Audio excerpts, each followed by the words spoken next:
हमें मालूम है कि वो अडानी अंबानी को सब कुछ बेच रहे हैं, हमें सब कुछ मालूम है। इनफैक्ट राकेश टिकैत जी को भी मालूम है। सब हमारी जो रोटियां सिक रही है, जो राजनीति की रोटियां हम जय श्री राम करके सेक रहे हैं, वो हमेशा ऐसे सेकते ही रहेंगे, वोट पाते रहेंगे, हमारी सरकार ऐसी आती रहेगी और देश की जनता को बेवकूफ बनाती रहेगी। तो हम आत्मनिर्भर ही है, आपकी तरह जनता का पैसा लूट कर 9-9 लाख का सूट नहीं पहनते हम।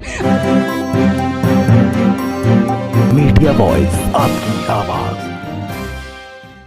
मोदी जी ये भी कह रहे हैं कि आत्मनिर्भर बनाने के लिए ये तीनों कानून बहुत जरूरी हैं। अच्छा, आत्मनिर्भर मतलब पकोड़े तलेंगे हम तब आत्मनिर्भर बनेंगे, या फिर हम पान की दुकान लगाएंगे तब आत्मनिर्भर बनेंगे?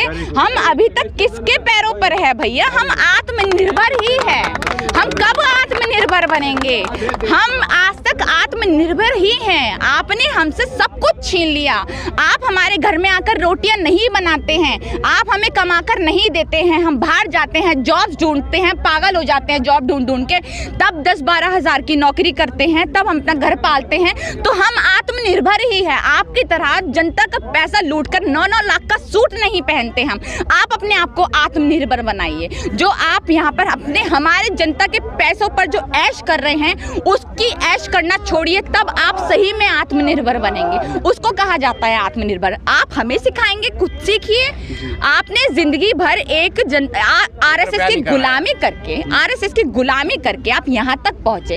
जिंदगी में 1 रुपया आपने अपनी मेहनत से नहीं कमाया। जिंदगी में आपने जितना भी आपको मिलता है, पहले आरएसएस की बदौलत मिला, अब हम लोगों की बदौलत आप लूट रहे हैं, लूट कर खा रहे हैं। मैं एक बात बोलना चाहूंगी, आत्मनिर्भर बनने की बात करते हैं। चलिए एक मैं आपको बात बताती हूँ। एक बच्ची है छोटी सी, उसके पैसे चाहिए थे, उसके लिए उसका इलाज होना था, जो कि बहुत ही क्रिटिकल हालात में थी। उसका इलाज होना था तो कुछ 22 करोड़ का कुछ खर्चा आ रहा था, 21-22 करोड़ का कुछ खर्चा आ रहा था। बहुत ज़्यादा मीडिया हमें दिखाने में लगी हुई है, भैया मोदी जी ने तो बच्ची की जान बचा ली, बच्ची की जान बचा ली।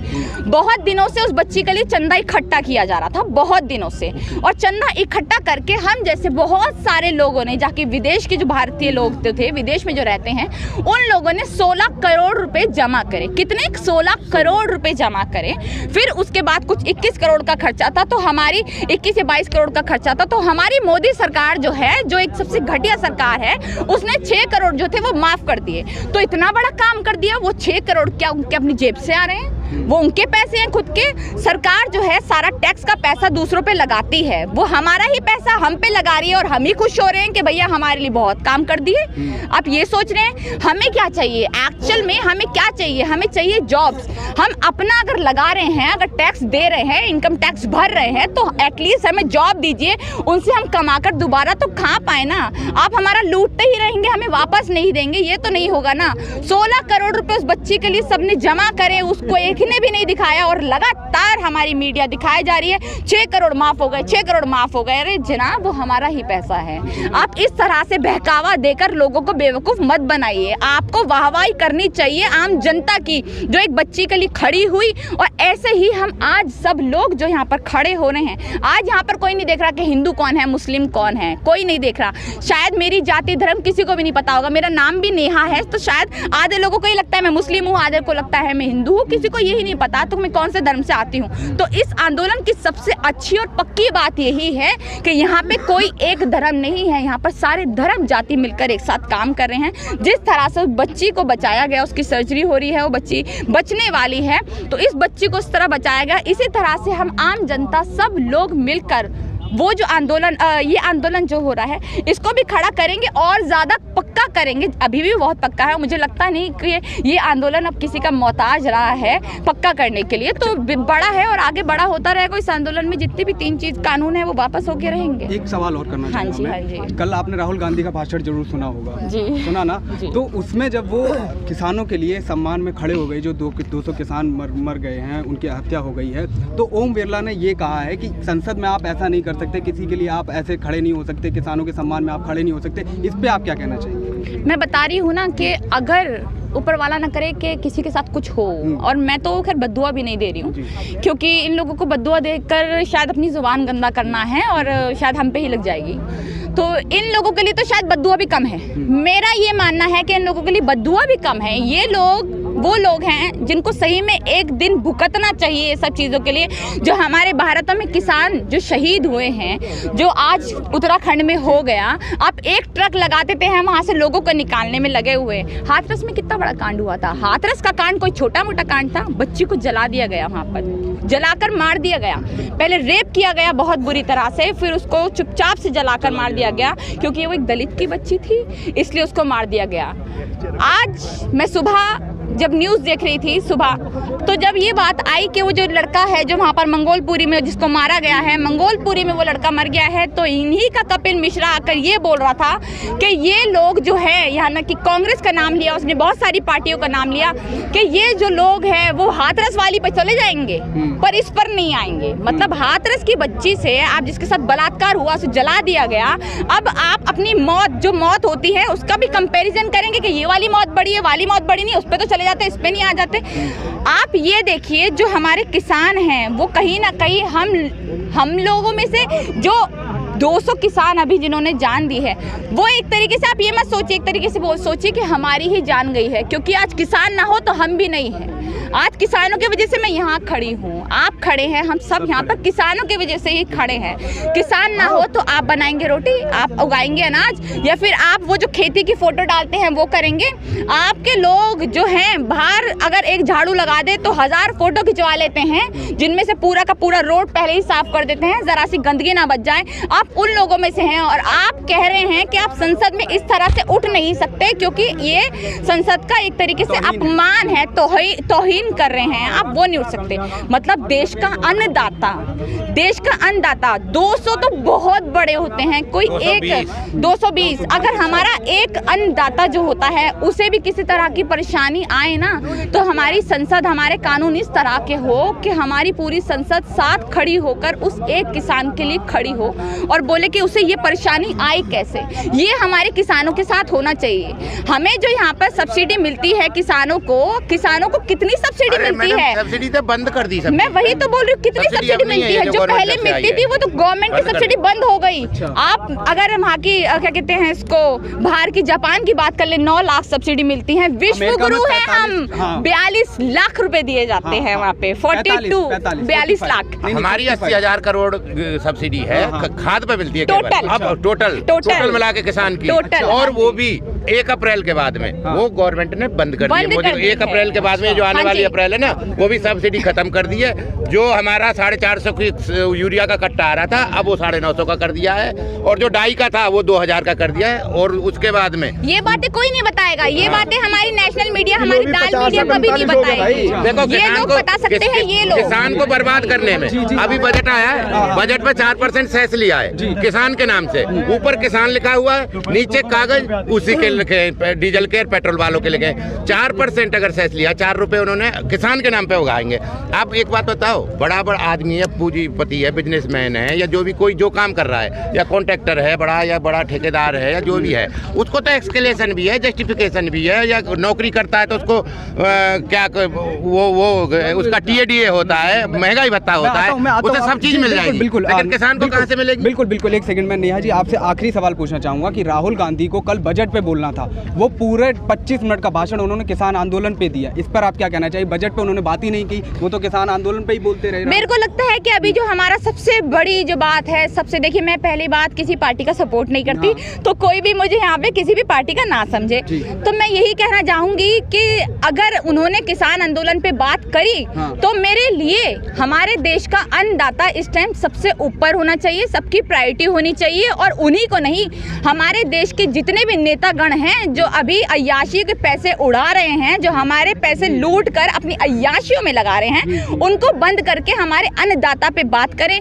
इस टाइम हमारे लिए कोई मुद्दा सबसे बड़ा नहीं है, हम सबके लिए सबसे बड़ा मुद्दा जो है वो है हमारे अन्नदाता और हमारे ये 3 कानून जो कि वापस होने चाहिए, उसी के लिए हम सब साथ खड़े हैं। अच्छा, आप स्मृति ईरानी जो कि जब उसकी बात ना करें मुझसे, मैं बोलना चाहूंगा क्योंकि मैं पूछना चाहूंगा, महिला है आप भी और वो भी एक महिला है, वो पहले सड़कों पर आ जाती थी, अब किसानों की इतनी हत्या हो गई है, सिलेंडर इतने महंगे हो गए हैं और वो संसद में एकदम खामोश बैठी हुई हैं और वो विपक्ष पे ही सवाल कर रही है, इस पे आप क्या कहना चाहेंगे? उस देखिए ना, मैंने बताया ना कि ये बीजेपी सरकार इतनी घटिया, इतनी गंदी, इतनी बेतुकी सरकार है कि इस सरकार में अगर दूध का धुला इंसान भी होगा तो वो भी कलंक होकर निकलेगा, वो भी कलंक होकर ही निकलेगा। ये ऐसी सरकार है।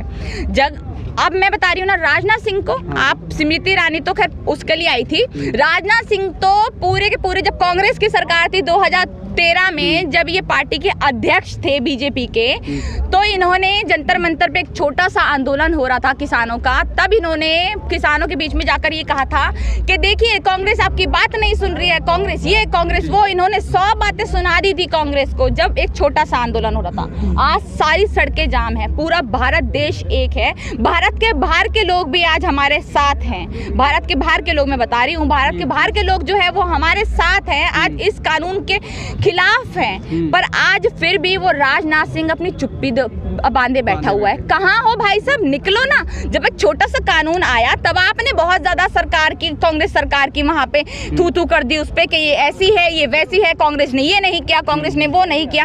आज आपकी सरकार क्या कर रही है? आप एक बारी बाहर निकलिए, जनता से सामना कीजिए। और स्मृति ईरानी की जो बात है, स्मृति ईरानी वो है जो देश का पैसा लूट कर बस खाने के लिए बनी है। उसको देश से कोई मतलब नहीं है, देश की बेटियों से कोई मतलब नहीं है। हाथरस कांड हुआ था, देश की बेटी ही तो है ना वो भी तो बेटी ही है ना एक देश की, उन्होंने भी कभी ना कभी जन्म लिया होगा। वो भी हाथरस वाली जो बच्ची है कभी ना कभी उतनी बड़ी हुई होगी, उनको भी पता होगा बेटी होने का दर्द क्या होता है। जब ऐसा किसी के साथ हो जाता है उनको बाहर निकलना चाहिए था। कहीं दिखी वो हाथरस में?